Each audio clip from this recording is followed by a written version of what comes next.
এয়ারপোর্টের ৬ নম্বর গেটের সামনে এসে থামলো বাংলাদেশ লেখা টিম বাস। সেখান থেকে একে একে নামতে থাকেন বাংলাদেশ নারী ক্রিকেট দলের সদস্যরা। সামনে নারী টি-20 বিশ্বকাপ, গন্তব্য ইংল্যান্ড। বড় স্বপ্ন নিয়েই দেশ ছেড়েছে মেয়েরা।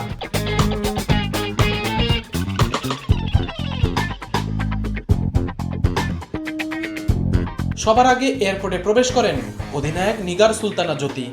এরপর একে একে ঢুকতে দেখা যায় রাবেয়া, স্বর্ণা, নাহিদাদের। দলের তারকা পেসার মারুফা আক্তারকে দেখা যায় বেশ ফুরফুরে মেজাজে। দেশ ছাড়ার আগে সংবাদ সম্মেলনে নিজের এবং দলের লক্ষ্য পরিষ্কার করেছেন অধিনায়ক জ্যোতি।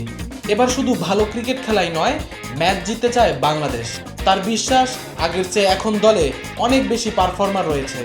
বিশেষ করে টি-20 ফরম্যাটে কয়েকজন ক্রিকেটার নিয়মিত ভালো খেলায় আত্মবিশ্বাসও বেড়েছে পুরো দলের। কোনো দলই আনবিটেবল না। মানসিক দৃঢ়তাকেই সবচেয়ে বড় অস্ত্র হিসেবে দেখছেন বাংলাদেশের অধিনায়ক। অস্ট্রেলিয়ার সাথে আমাদের ডিফারেন্সটা অনেক বেশি অনেক সময় থাকে, বাট কোনো টিমে আনবিটেবল না।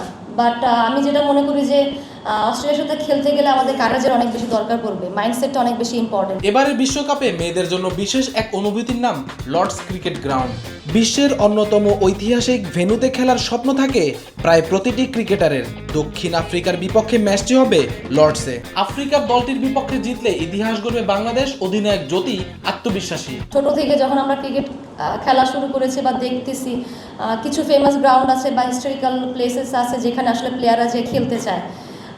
তো আমাদেরও সেম, আমরাও খুশি যে আমরা ওখানে আসলে একটা অপরচুনিটি এসেছে এবং এটা কিন্তু আমরা কোয়ালিফাই আনবিটেন চ্যাম্পিয়ন ছিলাম। চ্যাম্পিয়ন যে টিমটা ছিল তখনই আমরা শুনেছিলাম যে টিমটা চ্যাম্পিয়ন হবে মেবি তাদের একটা খেলা লর্ডসে হতে পারে।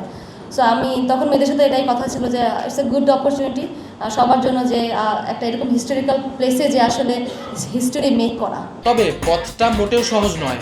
গ্রুপ এতে থাকা বাংলাদেশকে সামলাতে হবে কঠিন প্রতিপক্ষদের। জ্যোতিদের লড়াই অস্ট্রেলিয়া, ভারত, পাকিস্তান, দক্ষিণ আফ্রিকা ও নেদারল্যান্ডসের মতো শক্তিশালী দলের বিপক্ষে। কঠিন চ্যালেঞ্জ অপেক্ষা করছে জ্যোতিদের সামনে। স্বপ্ন তবু বড়। 20 ওভারের বিশ্বমঞ্চে নতুন ইতিহাস গড়ার লক্ষ্য বাংলাদেশের।